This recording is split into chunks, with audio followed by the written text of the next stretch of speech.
প্রতি বছরের মতো এবারও কিশোরগঞ্জের ঐতিহাসিক পাগলা মসজিদের দান বাক্সে পাওয়া গেছে কোটি কোটি টাকা। তবে দান বাক্সে পাওয়া 7,22,00,000 টাকা বন্যার্থদের সহযোগিতায় দান করেছেন মসজিদ কমিটি।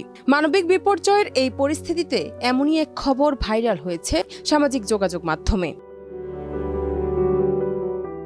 তবে এই খবরটি নিয়ে সংবাদ পাড়ায় চলছে ব্যাপক গুঞ্জন। এরই মধ্যে 24 আগস্ট মসজিদ কমিটির সভাপতি ও কিশোরগঞ্জের জেলা প্রশাসক মোহাম্মদ আবুল কালাম আজাদ তথ্যটি গুজব বলে নিশ্চিত করেছেন।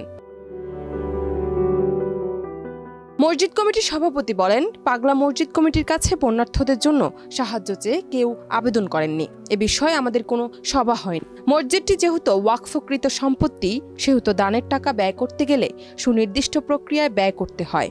সামাজিক যোগাযোগ মাধ্যমে ভাইরাল হওয়া বিষয়টির কোনো সত্যতা নেই।